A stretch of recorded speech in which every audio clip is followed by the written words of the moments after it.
nesse último momento aqui, nós vamos focar no tema da imaginação moral e como despertar a imaginação moral por meio dos livros de literatura.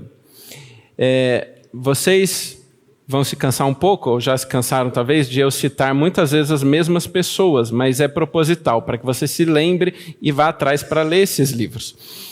Então eu vou começar a mensagem aqui citando Chesterton mais uma vez. E ele disse que a melhor forma de democracia é a democracia dos mortos.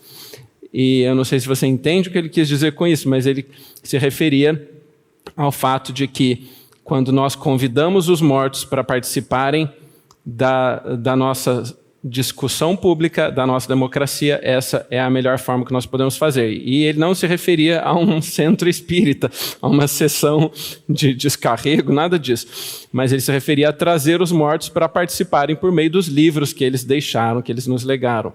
Então, a melhor forma de nós aprendermos mais é por meio desses grandes livros que os que já se foram nos deixaram.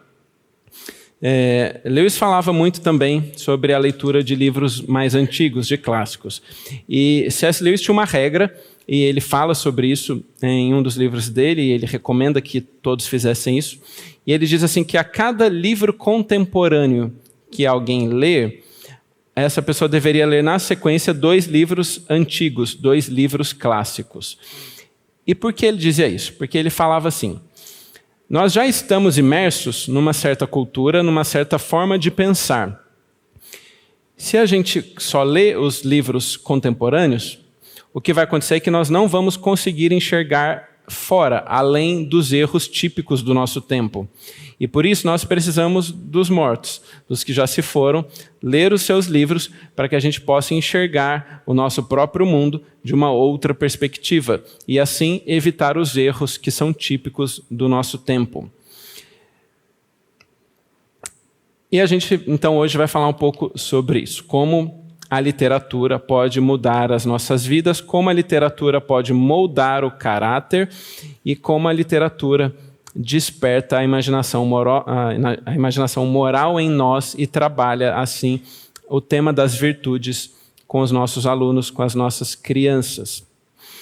Nós podemos usar, então, a literatura e esses grandes livros, os livros clássicos, como a gente já viu o que significa, começando com os infantos juvenis, os contos de fadas, mesmo outros livros, para despertar, então, a imaginação moral das crianças, seja no contexto da sala de aula ou mesmo do ensino domiciliar.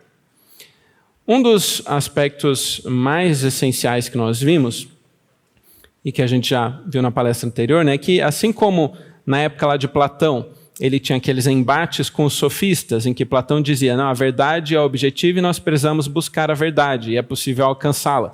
E os sofistas diziam, não, é tudo subjetivo, a verdade não importa, as virtudes não importam, a gente precisa fazer técnicas para ter sucesso profissional. A gente vive também nos nossos dias esse embate, essa relativização da moralidade, do que é certo, do que é errado e do próprio conceito de verdade. Nós falamos aqui já de Jean Piaget, o pai do construtivismo, que é uma abordagem pedagógica que entende que cada aluno vai construir o seu próprio conhecimento, porque parte do pressuposto, portanto, que não existe conhecimento objetivo, verdade objetiva. Cada um constrói o seu próprio. Nós vemos, então, num mundo pós-verdade, num mundo em que a verdade já sequer faz sentido, porque o que importa são as narrativas que se constroem. E você deve ter ouvido isso muitas vezes, porque é uma das coisas que mais se fala. Se fala o tempo inteiro de narrativas. A fulano construiu essa narrativa disso, ou aquela narrativa daquilo. E não importa mais tanto o que é verdade. Importa quem construiu a melhor narrativa e conseguiu enganar o maior número de de pessoas. E não se fala mais de princípios. Você percebeu que hoje em dia as pessoas não falam de princípios, mas elas falam de valores, no plural, assim mesmo, valores. E mesmo as escolas cristãs, né? Você já deve ter, talvez, ouvido falar de alguma escola que diz, nós somos uma escola com valores cristãos. Aí você pensa, qual qual é o problema de se falar de valores, né? Valores, a gente vai ver um pouco mais adiante, a própria palavra já mostra o declínio da moralidade no mundo ocidental. Quando nós olhamos ao nosso redor, a gente vê esse declínio da moralidade. A gente não precisa gastar muito tempo para perceber isso. Acho que essa semana mesmo, aquele acontecimento no Rio de Janeiro mostra o ponto em que nós chegamos. Um ponto em que o tráfico controla uma cidade inteira, talvez um estado. Um ponto em que as pessoas já não sabem mais o que é certo e o que é errado. A gente vive esse momento. E aí, então, as pessoas começam a falar muito de valores, e aí a pergunta, então, que a gente precisa fazer é, mas se a gente está falando tanto de valores, você deve ter ouvido muito falar também de valores democráticos, né? Tem essa tese de que quase tudo que se fala ou se pensa é uma ameaça à democracia, né? Então, tem os valores democráticos, os valores religiosos. Mas quais valores, então? Se a gente está falando de valores, quais os valores que a gente deve ensinar para os nossos filhos, para os nossos alunos? Porque aí cada um vai dizer, não, eu tenho os meus valores. Você tem os seus valores, cada um tem os seus próprios valores. A palavra valores, por isso, que eu disse que ela já mostra o nosso declínio, porque ela já parte de um pressuposto subjetivista e relativista. Ela mostra que nós já compramos a ideia do relativismo moral quando nós falamos de valores. Porque valores, cada um tem o seu. É igual quando você vai no supermercado e aí você vai lá na prateleira de cereal e aí tem 30 opções diferentes de cereais. Tem os sucrilhos, o mais tradicional, mas tem os outros também, o Fruit Loops, sei lá qual mais que tem lá. Aí você escolhe qual você quer. Ah, eu quero esse, eu gosto desse daqui. Eu sou mais tradicional, eu vou nos sucrilhos, né, com açúcar normal. O outro, eu quero o zero, eu quero isso, quero aquilo. Cada um escolhe o seu. Então, valores parece que é alguma coisa assim. A gente vai no supermercado dos valores e cada um escolhe os seus valores. E aí tem até uma coisa que eu acho um pouco ridícula às vezes. As empresas querem definir os seus valores, né? E eu comentei com vocês que eu vim do mundo da gestão, da administração.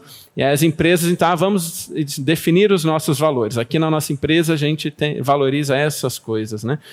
E chega a ser até um pouco ridículo. Mas e de onde vem isso? De onde vem essa ideia de valores, essa palavra que a gente tanto escuta e tanto fala às vezes? Essa palavra remonta ao final do século XIX. E as informações que nós temos apontam para o autor dessa expressão, valores, que tenha sido o filósofo alemão Friedrich Nietzsche. Aparentemente, até onde a gente consegue observar, foi ele quem usou pela primeira vez essa palavra valores como uma categoria de moralidade. E qual é o problema de a gente usar uma ideia de Nietzsche? Bom, depende da ideia, mas tem alguns problemas. Eu quero falar um pouquinho para vocês sobre o que ele pensava, especialmente dos cristãos. E ele dizia que o cristianismo era uma religião de efeminados. Essa era a primeira coisa que ele falava, simpática. Além disso, ele ensinava que nós deveríamos nos tornar super-homens, ou o que ele chamava de Übermensch. Não sei se meu alemão está certo. Minha esposa que fala alemão em casa, então eu tenho que tentar aprender com ela. Ele usava essa expressão, os Übermensch, que eram esses super-homens, esses homens que haviam superado os limites da humanidade geral. E eram pessoas, ele dizia, que tinham coragem, então, de desafiar a moralidade religiosa convencional e inventar os seus próprios valores. Então, esses super-homens, e ele fala disso na sua obra Além do Bem e do Mal, quando ele usa essa expressão valores, esses super-homens eram aqueles que iriam superar toda a moralidade religiosa tradicional e criar a sua própria moralidade, os seus próprios valores. E aí ele dizia, então, que esses super-homens que iriam determinar os seus próprios valores, eles iriam, então, julgar o que é certo e errado, não com base em algum critério objetivo, em alguma verdade transcendente, mas somente com base no que é bom ou ruim para eles próprios. Então, esse super-homem iria definir os seus valores com base no que é bom ou ruim para ele próprio. E talvez você comece a ver que muitas pessoas querem fazer exatamente isso hoje em dia. Então, de maneira que os valores da moralidade convencional, ou a própria moralidade convencional, se tornam falsos e deveriam ser substituídos por esses valores autodeterminados, determinados pelo próprio indivíduo, que agora então seria completamente autônomo, livre, liberto das amarras da religião, do cristianismo, que a sociedade tentava impor sobre ele. A sociedade oprime as pessoas com a religião, com o cristianismo, e a gente precisa se libertar disso. E o jeito de nós nos libertarmos é nós desprezarmos a moralidade cristã e criarmos a nossa própria moralidade com base naquilo que faz bem para cada um de nós mesmos. E pouco tempo depois, esse termo valores passou a ser o termo mais utilizado na sociedade de uma forma geral, e até passou a aparecer em dicionários e tudo mais, todo mundo começa a falar de valores. E passam a não falar mais de princípios, para então falar de valores. Muitas vezes, quando elas estão falando disso, elas estão se referindo a um estilo de vida, a coisas que elas escolheram. Então, uma hora elas têm determinadas preferências, outra hora elas têm outras preferências, de forma que esse termo carrega toda essa subjetividade, essa relatividade, em que a moralidade passa a ser meramente algo com um propósito instrumental, utilitário, e que são peculiares a um indivíduo. Não é mais algo que é transcendental. Numa sociedade como a nossa, que é consumista, que é materialista, então os valores morais passam a assumir características de mercadorias, como eu disse há pouco. E a gente passa a adquirir os nossos valores como alguém então que vai ao supermercado.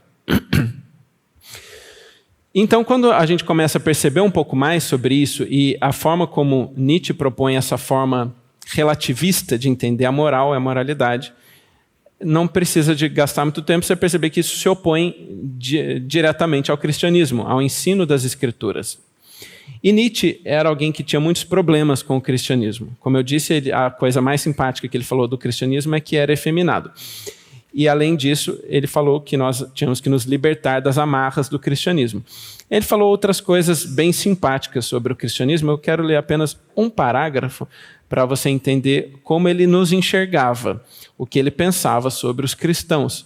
E por que talvez não seja tão sábio a gente, então, se utilizar das ideias dele sobre moralidade para falar no que nós cremos, quando a gente fica falando de valores, inclusive de valores cristãos. E ele disse assim: tanto o cristão quanto o anarquista, ambos são decadentes. Ambos são incapazes de qualquer ato que não seja dissolvente, venenoso, degenerativo e hematófago. Ambos têm por instinto um ódio mortal contra tudo que está de pé, contra tudo que é grande, tudo que é adorável, tudo que promete futuro à vida. O cristianismo foi o vampiro do Império Romano, que destruiu do dia para a noite a vasta obra dos romanos. E aí ele continua.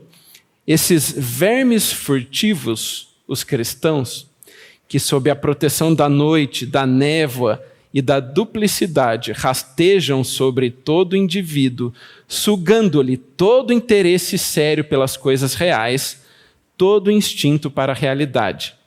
Essa turba covarde, efeminada e melíflua gradualmente alienou todas as almas. Era isso que ele pensava de nós. Então, talvez, até se você tiver um pouco de autodignidade, seja bom a gente não seguir tanto o que ele falava, visto que ele tinha essa visão um pouco depreciativa sobre os cristãos. Ele odiava os cristãos mais do que todas as outras coisas.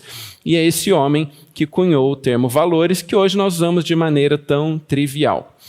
E por isso que eu tenho preferido, ao invés de ficar falando de valores, falar de princípios. Até lá na escola, às vezes, quando algum pai vai e fala assim, eu estava procurando uma escola cristã porque eu queria um lugar onde meus filhos pudessem aprender valores cristãos. E aí, às vezes, só para provocar um pouco, eu falo assim, aqui a gente não ensina valores cristãos. Eu penso, mas não é uma escola cristã? Sim, a gente ensina princípios cristãos, não valores. E aí a gente tem a chance, inclusive, de explicar essas coisas. Porque Deus não nos dá a opção de escolher os nossos valores morais, mas Ele nos apresenta os princípios de moralidade transcendentais que valem para todos os povos em todos os tempos. Não são coisas que cada um escolhe quando prefere, mas Deus traz os princípios que valem para todos os povos em todo o tempo. E não é como se eu tenho valores cristãos, mas aí o outro tem valores budistas, o outro tem valores ateístas, e está tudo bem, porque é tudo igual e todos valem a mesma coisa, porque são todos valores. Não é a mesma coisa. Infelizmente, muitos cristãos compraram essa ideia. E aí entendem que, não, então todas as religiões são iguais, todos pensam, no fim das contas, vai todo mundo para o mesmo lugar, né? Mas não é a mesma coisa. E se nós cremos que nosso Deus é verdadeiro e a sua palavra é verdadeira, então as outras só podem ser falsas. E o que Deus ensina vale ontem, hoje e amanhã e para sempre. E vale aqui no Brasil, e vale em Israel e na Europa e em qualquer outro lugar do mundo. Então existem diferenças grandes entre o que nós chamamos de valores e o que a gente chama de princípios ou mesmo de virtudes. E por que é que eu dei esse preâmbulo sobre valores, virtudes e princípios? É porque a literatura e os grandes livros podem nos ajudar no desenvolvimento das virtudes, mas não dos valores. E na educação cristã clássica, nós temos que nos preocupar com o desenvolvimento das virtudes das nossas crianças, e não em entregar um cardápio de valores para que elas escolham qual que elas estão preferindo naquele dia. As virtudes definem o caráter de uma pessoa, definem o tipo de relacionamento que aquela pessoa vai ter com o mundo ao seu redor, enquanto os valores são meros instrumentos que a pessoa escolhe para si própria e que ela pode simplesmente desconsiderar a qualquer momento, sem comprometer a sua própria identidade. Então veja como é diferente as duas coisas. Se eu falo para você assim, João é um homem corajoso. Então eu estou dizendo para você que a virtude da coragem faz parte da identidade de quem João é. Ele é corajoso. Mas se eu falo para você assim, que um dos valores que João escolheu para a sua vida é o valor da coragem. Talvez ele até escreveu na bio do Instagram dele lá. O valor da coragem é o valor que eu escolhi. Mas aí pensa que um dia João está andando na rua e um bandido chega e aponta uma arma para uma criancinha e diz que vai matar aquela criancinha. E aí João olha para aquela situação e fala assim, eu sou corajoso, mas não a esse ponto, né? Se eu for lá fazer alguma coisa, pode ser que eu tome um tiro, pode ser que eu me machuque. Então acho que agora eu vou deixar de lado o valor da coragem e vou escolher um outro valor. Se ele meramente escolheu um valor, ele abandonou naquele momento. Agora, se João é corajoso, se isso faz parte de quem ele é, de sua identidade, se isso é uma virtude que faz parte dele, então eu não posso dizer para ele, ou para qualquer pessoa, dizer, João é um homem corajoso, mas ao longo de sua vida ele decidiu ser covarde. Faz algum sentido essa frase? Ou ele é corajoso, ou ele bem é covarde. Não dá para ser as duas coisas simultaneamente. E ele vai demonstrar como que é corajoso. Bom, no dia a dia, por meio das suas atitudes, por meio da sua própria vida. Se ele está sendo covarde, ele não pode ser corajoso. Ele, portanto, é covarde, se ele está sendo covarde ao longo de sua vida, porque isso faz parte da identidade de quem ele é. Portanto, as virtudes são muito distintas dos valores. O valor você escolhe, diz, eu vou assumir agora o valor da sustentabilidade, vou começar a reciclar a caixinha e as coisas e tal. Bom, você assumiu esse, aí você posta lá que você está fazendo isso e tal. Mas, de repente, você cansou e você para e não faz mais. Se você tem uma virtude, aquilo faz parte de quem você é. E você não escolhe dia a dia ser algo diferente daquilo. Claro que no mundo materialista e subjetivo como que nós vivemos, a verdade parece que já, como eu disse, não faz mais sentido. E a mera sobrevivência se tornou a grande virtude. E as outras virtudes deixam um pouco de fazer sentido para as outras pessoas. A gente começa a buscar meramente a sobrevivência e assume certos valores que nos ajudam a sobreviver. Nós escolhemos a conveniência de acordo com a nossa necessidade. A gente está seguindo muito bem o que Nietzsche falou para fazer. E aí as pessoas vão mudando de convicção conforme a necessidade, conforme o momento. A gente vê isso o tempo inteiro, não é mesmo? E essa grande virtude da mera sobrevivência, todo mundo aqui acho que passou pelos últimos 5 anos e pôde ver muito bem como a sobrevivência era a única virtude que fazia sentido para a cabeça das pessoas, não é mesmo? Não importa se você tinha que sobreviver sem poder abraçar as pessoas que você ama, sem poder cantar com as pessoas que você ama, sem poder adorar o seu Deus junto com os seus irmãos, não importa. A sobrevivência era o que importa. O resto nada era relevante. Mas se nós queremos retomar essas coisas com as nossas crianças, com os nossos alunos, se nós queremos incutir neles uma vida virtuosa, se nós queremos incutir essas virtudes neles, para que eles não fiquem selecionando valores no supermercado da vida, mas que antes eles sejam homens e mulheres de virtude, virtuosos, e que isso seja parte do caráter e da identidade de quem eles são. Como é que nós fazemos isso? Como é que nós vamos desenvolver essas virtudes na vida deles? Bom, tem algumas formas como nós podemos fazer isso. O pastor Douglas Wilson tem uma frase interessante, eu acho que eu citei para alguns aqui ao longo desses dias, como as histórias podem nos ajudar no desenvolvimento das virtudes. Ele diz assim: nós só podemos pensar metaforicamente porque adoramos a um Deus em nome da metáfora que vive. Deus é o escritor, a palavra escrita e a própria interpretação. Bom, não foi o que João disse? Que Jesus Cristo é o Logos, que Ele é o Verbo, que Ele é a palavra de Deus?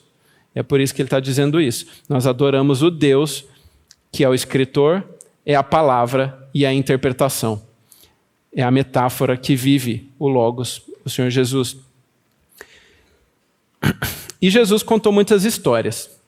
Ele era um contador de histórias. E nós podemos também contar histórias, ler histórias, vivenciar essas histórias, porque nós adoramos um Deus em nome da metáfora que vive para sempre, o Senhor Jesus. E é por isso que essas histórias, elas podem ter um papel tão importante no desenvolvimento das virtudes e do caráter, de acordo com os princípios de Deus. E nós podemos e devemos trabalhar essas coisas com as nossas crianças. Eu comentei com vocês que John Dewey, um dos pais da pedagogia progressista, ele não valorizava a literatura, porque ele não via valor prático na literatura. A educação contemporânea passou a ser assim.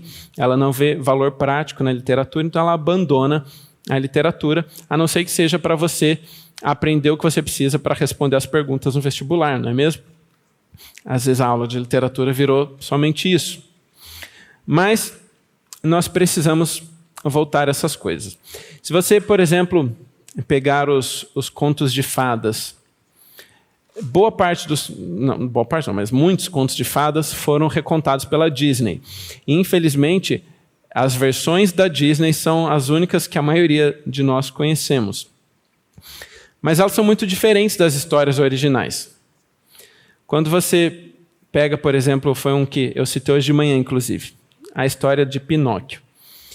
Não sei se você já leu o livro, mas talvez você tenha assistido o desenho da Disney, que já é antigo, mas que fez muito sucesso e é muito popular. Pinóquio, do autor Carlo Collodi, um autor italiano.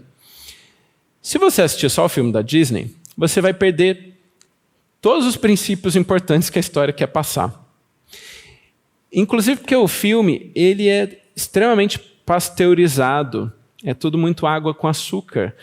E todas as cenas ruins, ou as coisas terríveis que acontecem com Pinóquio ao longo da história por conta da desobediência dele, e todas as coisas ruins que acontecem com ele ao longo da história por conta da desobediência dele ao seu pai. Isso nada aparece no filme, desculpa. Por quê? Porque a Disney talvez pensou, poxa, isso é muito pesado para as crianças, né? Vamos cortar todas essas partes e deixar só as partes mais fofinhas e mais bonitinhas, né, para as crianças não ficarem com medo quando elas assistirem um filme. E eles fizeram isso com todas as histórias que eles recontaram na forma de filmes. Então, a gente precisa voltar para as histórias originais. A gente precisa voltar para essas coisas. Os educadores progressistas, os professores mais contemporâneos, acabaram descartando esses contos de fadas e essas histórias por entenderem que talvez sejam muito violentas, ou porque não tratam de temas contemporâneos, ou da problemática da semana, como se gosta de falar, né? E então eles preferem histórias que sejam mais práticas, mais realistas, e que tratem de temas que moldem o dia a dia das crianças, tratando de valores que eles consideram que serão úteis. Então, por exemplo, você vai ver que os livros que chegam nas escolas em geral são livros que vão falar sobre como educar um menino feminista. Tem esse, eu já achei na livraria. Karl Marx para as criancinhas, tem lá também, eu também achei esse livro numa livraria. Ou livros que vão falar sobre os malefícios do patriarcado e da sociedade opressora, né, da masculinidade tóxica, qualquer coisa assim. Ou livros que vão falar de temas da LGBT, socialismo, racismo estrutural, etc, etc, etc. Esses são os livros que eles acham que têm valor, porque vão ensinar essas coisas. Tem uma historinha com o objetivo de ensinar um desses valores para as crianças. São histórias que normalmente querem esclarecer um problema contemporâneo ou quer ajudar a extrair razões de como essas decisões morais precisam ser tomadas, como ser feitas. O problema é que essas histórias, além de muitas vezes estarem querendo inculcar coisas ruins nos nossos filhos, elas são histórias descartáveis, que você lê para aprender a moral da história e você abandona aquilo na sequência e nunca mais vai se lembrar dela porque ela não tem valor literário ou artístico nenhum. Ela não atrai a atenção, a mente das crianças. Ela não tem nada, é uma casca vazia, não tem nenhum valor, agora no singular, não tem valor literário, não tem valor artístico, não tem valor histórico. São histórias que vão ser esquecidas com o tempo. E por isso não são clássicas. As histórias clássicas são aquelas que foram aprovadas pelo tempo e que até hoje as pessoas continuam lendo e estudando. Então, como é que a gente pode retomar isso? Nós precisamos, primeiro as crianças precisam aprender a ler adequadamente. E assim a gente vai conseguir começar a trabalhar estes princípios com as nossas crianças. Vou pular um pedacinho aqui que eu falo um pouco sobre matemática, algumas coisas que acho que não vão ser tão relevantes hoje, mas pensa um pouquinho sobre como nós vamos ensinar essas questões de virtudes, né? Se a gente pensar em valores, se cada um for ensinar o seu valor, você vai ter muita confusão na sala de aula. Por quê? Pensa fazendo uma analogia com a língua, por exemplo. Se você vai ensinar português para uma criança, você vai talvez começar, dependendo, se você for fazer alfabetização fônica, então você vai ensinar os fonemas, os sons, depois a criança vai aprender as letras, vai ver quais letras simbolizam quais sons, e aí então ela vai começar a ser capaz de ler e de escrever. Ela está aprendendo os símbolos, os significados daqueles símbolos.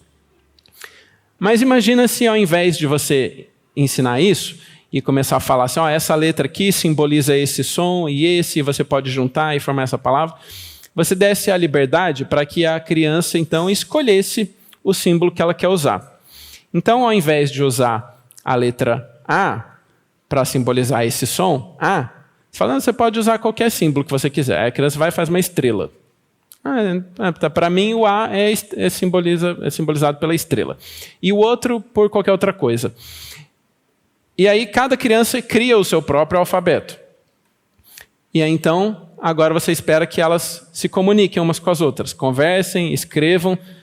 De que maneira? É absolutamente impossível. Você criou caos e confusão. Por quê? Porque é preciso ter algo objetivo, que não muda, que todo mundo compartilhe da mesma coisa, do mesmo vocabulário, do mesmo alfabeto, senão é impossível a comunicação.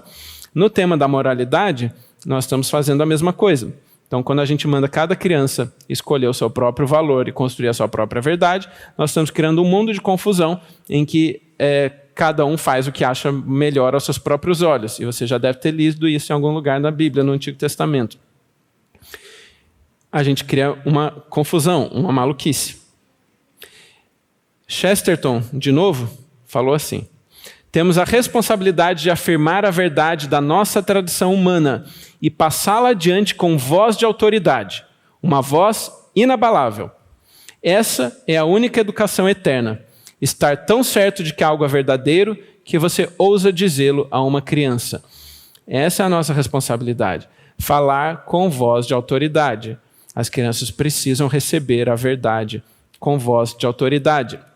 E nós precisamos falar aquilo que nós sabemos ser verdade e ousar falar aquelas coisas para as crianças.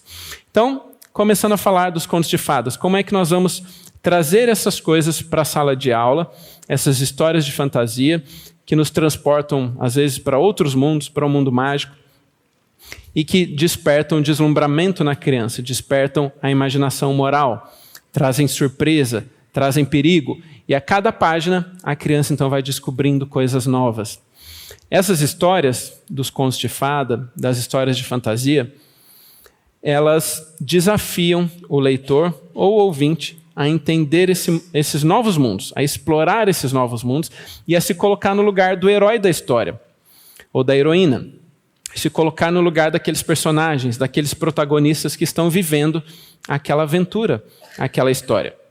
Então, elas trazem para o leitor uma segurança, uma garantia de que eles vão viver todas aquelas aventuras, assumir todos aqueles riscos imensos, mas não vão precisar suportar as consequências de um eventual fracasso, porque, afinal de contas, eles são apenas leitores. Então, quando ele lê a história e lê lá quando, por exemplo, o Pinóquio desobedece o seu pai e foge para um outro lugar, e foge da escola, por exemplo. Essa é uma das coisas que ele faz, ele foge da escola. E quando ele foge da escola, ele vai para um circo, e aí lá no circo ele acaba sendo enganado pelo dono do circo, e ele vira um burrico, ele sofre, porque ele passa tanto tempo longe da escola, que o que acontece com quem não vai para a escola? Vai ficando cada vez mais burro, né? E aí é exatamente o que acontece com ele, ele vai ficando burro, até que ele vira um burro de verdade. E aí então tentam, ele não estava servindo para nada, eles tentam matar o burro e jogam ele no mar. E aí lá um peixe vai comer o burrico, e aí vai comendo até que sobra só o boneco de madeira, ele consegue escapar. Ele vive 1000 aventuras, muitos perigos. E o leitor, ou o ouvinte, pode vivenciar tudo isso, sabendo que no final ele não vai sofrer os mesmos perigos que o Pinóquio. E conforme ele vai lendo e chega então num final satisfatório, num final feliz, a alegria se estampa no rosto daquela criança, ao ver que todo aquele risco, todo aquele perigo, toda aquela aventura, tudo aquilo então no final valeu a pena. E a gente vai vendo junto com aqueles personagens como eles vão vivenciando as diferentes virtudes ou os vícios e conforme eles enfrentam as dificuldades expostas ali naquela história. Então a criança se coloca no lugar daquele personagem e ela começa a imaginar o que ela faria se ela estivesse naquele lugar. E ela passa então a entender melhor o significado daquelas coisas. Ao longo do processo de leitura, o próprio leitor sai transformado, porque aquelas imagens e todas aquelas metáforas que ele vai lendo ou ouvindo, elas ficam no nosso coração, mesmo às vezes muito tempo depois da nossa leitura. Esse tipo de coisa que eu estou falando, ele só é possível por meio da leitura de livros de fantasia ou dos contos de fada. Uma criança, então, que leia as Crônicas de Nárnia ou um conto de Christian Andersen, a sua imaginação moral vai sendo estimulada, vai sendo aguçada, porque essas histórias oferecem imagens fortes, muito poderosas do bem e do mal. E elas mostram como as crianças podem amar por meio dos personagens que ela própria passou a amar e admirar. Conforme ela lê e vivencia, ela vai amando aqueles personagens. Então imagina alguém, uma criança, por exemplo, que está lendo O Leão, a Feiticeira e o Guarda-Roupa, primeiro livro das Crônicas de Nárnia.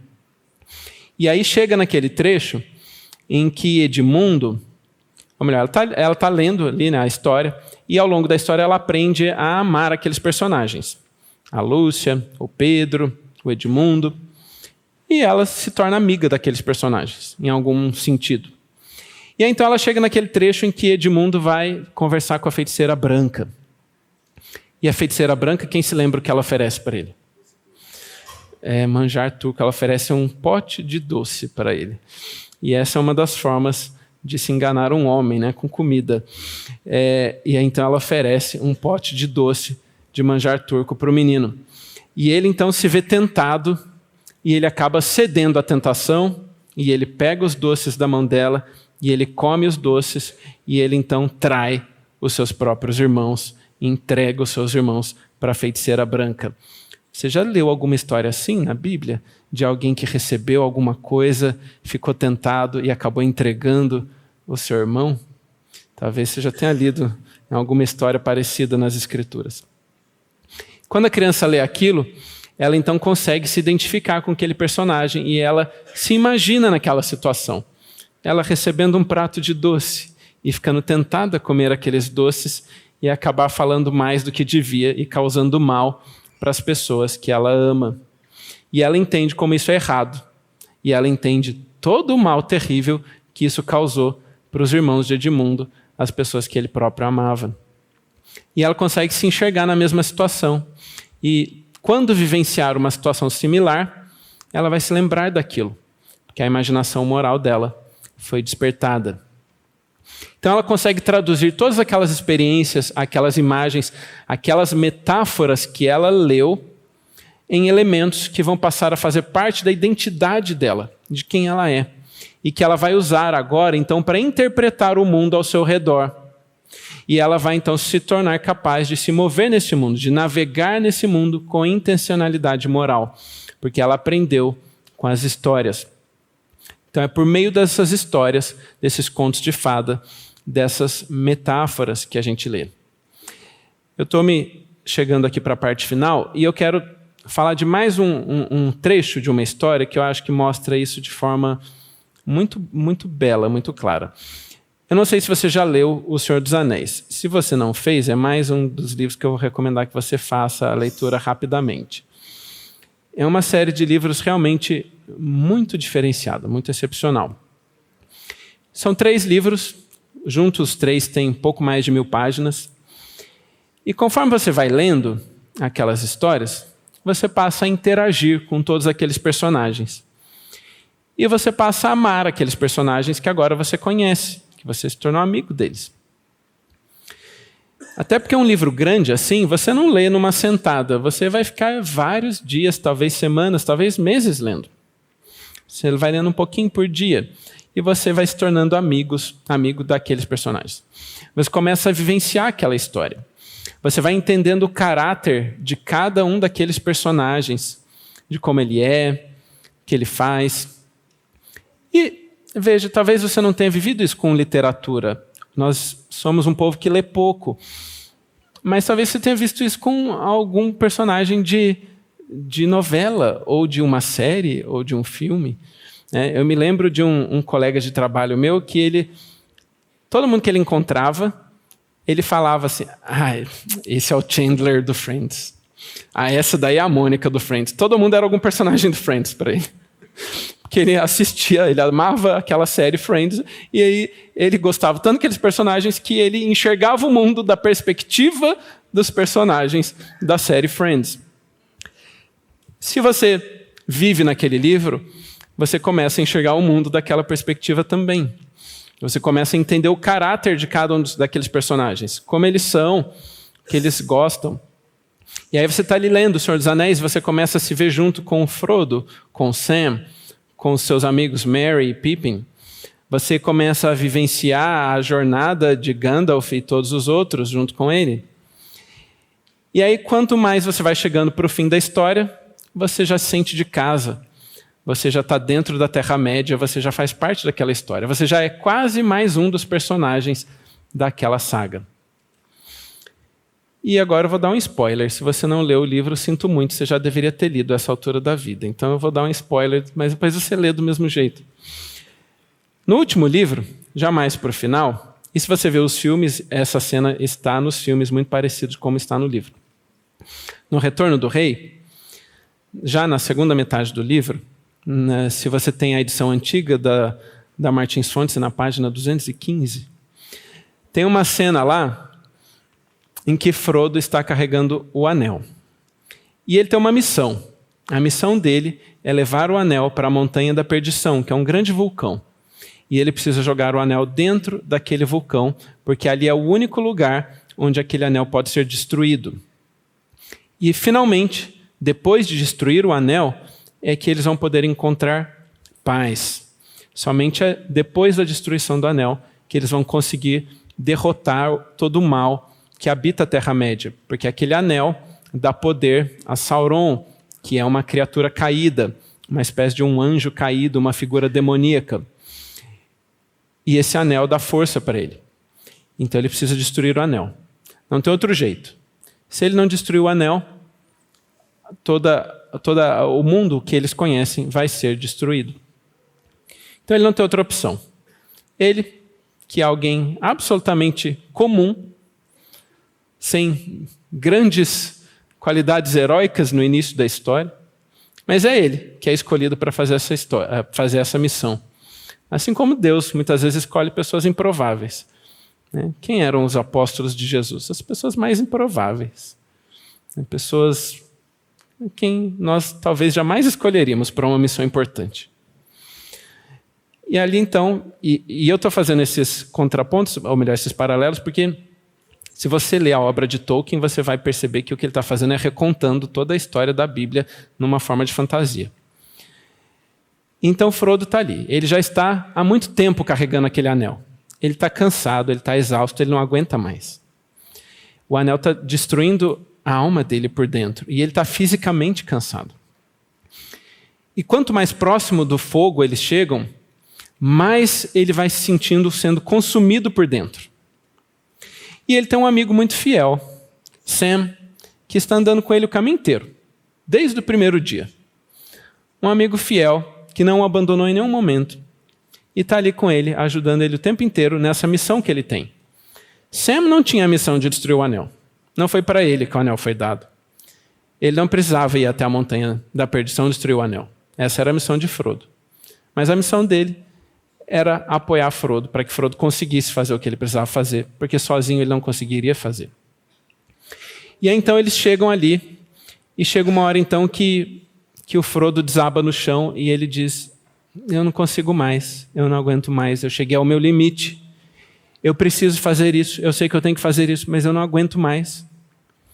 E aí Sam vira para ele e fala: deixa eu carregar o anel então, eu vou levar para você. E ele fala: não, o anel não é para você pegar, a missão é minha, eu é que preciso fazer isso. E então Sam viu que a situação estava cada vez pior, que ele não sabia mais o que fazer, a responsabilidade de destruir o anel era de Frodo, ele precisava ir, essa era a missão importante que ele tinha. Mas o que é então que Sam podia fazer? Ele já havia caminhado com Frodo todo esse tempo, ele já estava ali quase no limite das forças e da exaustão, sem água e sem comida, na beira do fogo, sendo ameaçado por todo tipo de criaturas terríveis. Como é que ele poderia ajudar? Então ele olha para Frodo e fala: Frodo, eu não posso carregar o anel para você, porque esse é o seu fardo, mas eu posso carregar você. E aí ele tira Frodo do chão, põe nas costas, e ele sobe a montanha, com um amigo nas costas. E ele vai, quase se arrastando, quase sem força, quase desfalecendo, e chega ao topo da montanha, onde finalmente Frodo então pode pegar o anel e atirar no fogo. Quando você chega nessa parte da história, você já conhece os personagens. Você sabe do caráter de Sam e de Frodo. Você está acompanhando eles há talvez meses lendo aquele livro. E você vê que ele realmente chegou no limite mais alto da amizade que alguém poderia chegar.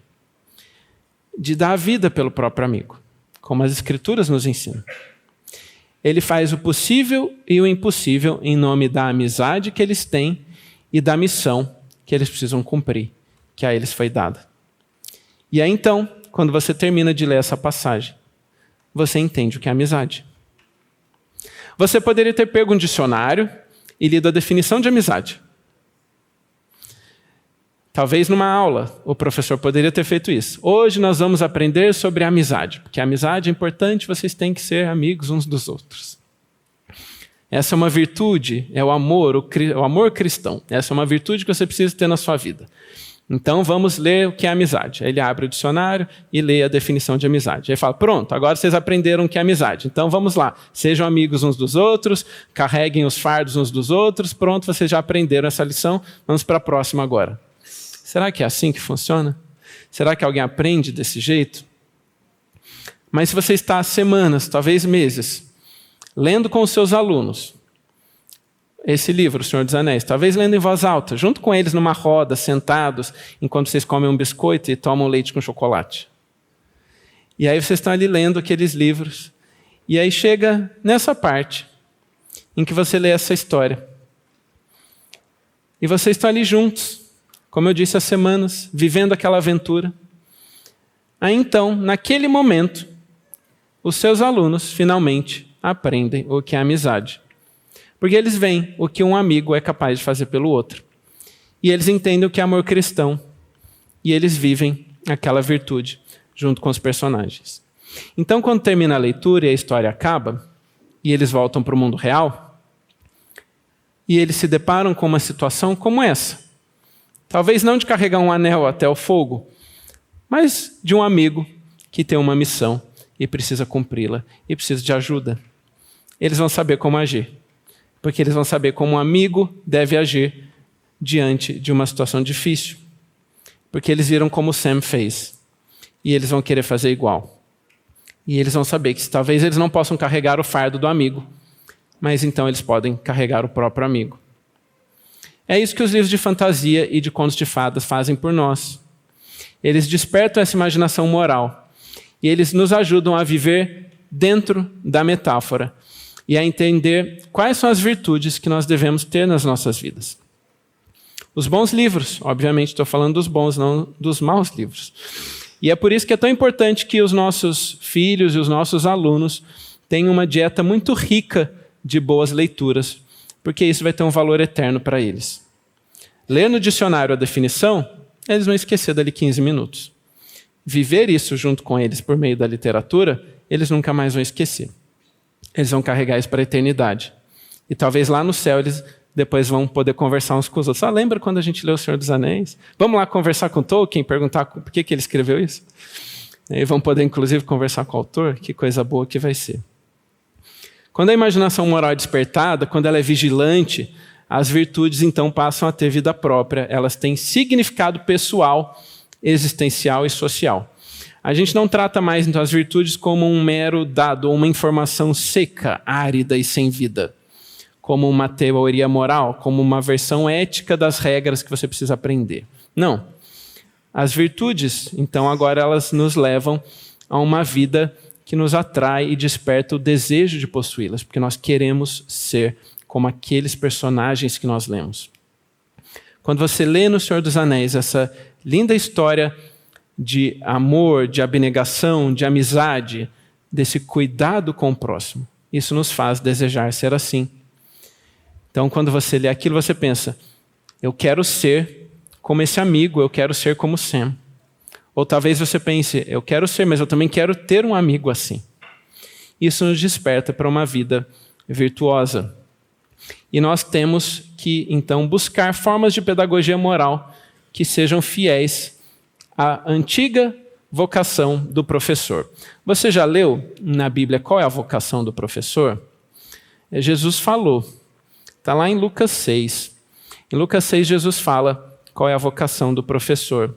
E ele diz que a vocação do professor é transformar os seus alunos em homens maduros, completos.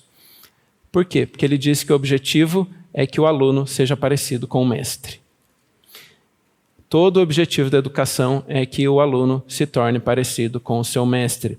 Portanto, alguém maduro, completo, capaz de ficar frente a frente com a verdade, desejoso de corrigir suas próprias falhas, de imitar a bondade e a verdade onde quer que elas sejam encontradas. Será que isso não, se você é professor, não enche o seu coração de algum santo temor ao pensar que o seu aluno vai se tornar parecido com você? Isso enche o meu coração com um certo temor. Porque eu olho para o meu coração e eu vejo ainda tanta coisa ruim, e saber que é isso que a educação faz. Então, que nós primeiro sejamos essas pessoas virtuosas, para que nós possamos ensinar isso aos nossos alunos. Essas histórias nos humanizam, elas nos ajudam a trabalhar as virtudes e fazer com que os nossos alunos desejem uma vida de virtudes, uma vida como aquela que eles metaforicamente vivenciaram dentro dos livros. Eu estou quase terminando e eu quero citar aqui um filósofo judeu chamado Martin Buber. Ele tem uma frase muito interessante. Martin Buber falou assim: tento explicar aos meus alunos que a inveja é desprezível e de imediato sinto a resistência secreta daqueles que são mais pobres que os seus companheiros. Tento explicar que é mal intimidar os fracos e de imediato vejo um sorriso reprimido no lábio dos fortes. Tento explicar que a mentira destrói a vida e algo terrível acontece. O mais recorrente e pior mentiroso da classe produz um brilhante ensaio sobre o poder destrutivo da mentira. Porque não adianta falar, a gente precisa viver. Esses conceitos precisam ser interiorizados nos nossos alunos. Não adianta você falar, você pode falar 1000 vezes, mentir é feio, mentir é feio, mentir é feio. A criança precisa vivenciar. Quando ela lê o Pinóquio e vê que ele mentiu e que ele se lascou todo depois de ter mentido, ela percebe que a mentira realmente é ruim. Eles precisam viver essas coisas. Senão você vai falar e de nada vai adiantar.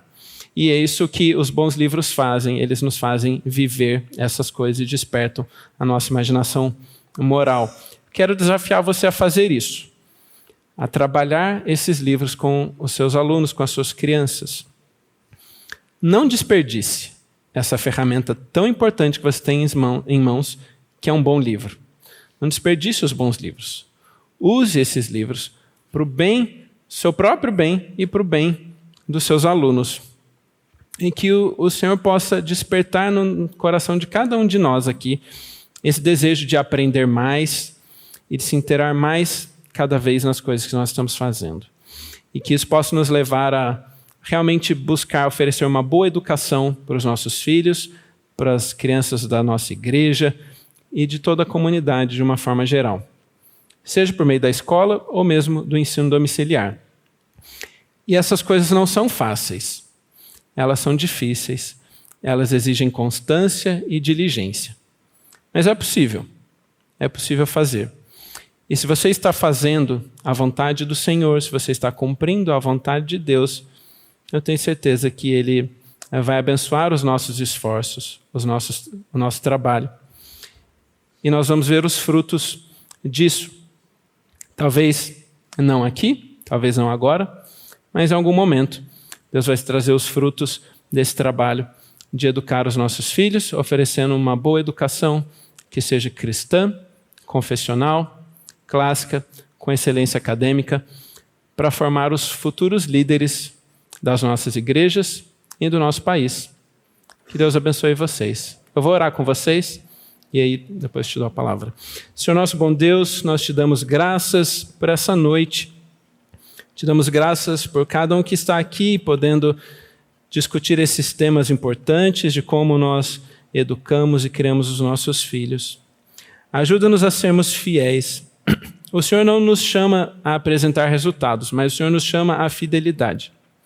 Que nós possamos, então, cumprir aquilo que o Senhor já tem ordenado em Tua palavra, desde o deserto até os dias de hoje. Que nós possamos educar os nossos filhos na paideia do Senhor, que nós possamos ensiná-los ao levantar e ao sentar e ao deitar e ao caminhar. tempo todo. Que eles possam saber de onde vieram, quem são e como devem viver.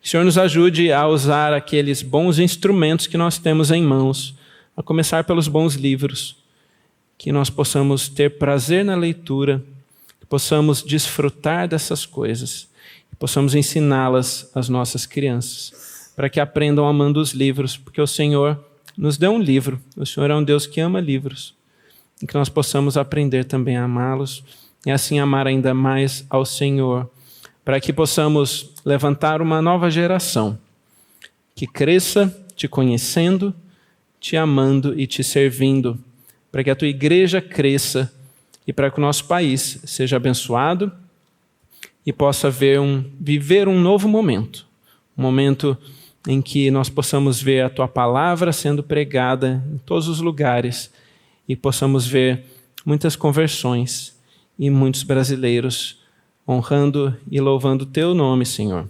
Porque o Senhor diz nos Salmos que as nações são por herança do teu Filho, do Senhor Jesus, e nós cremos nisso, e que o Brasil possa também ser herança do Senhor. Em nome de quem oramos, pedindo a tua bênção sobre cada um de nós e os nossos esforços. Amém.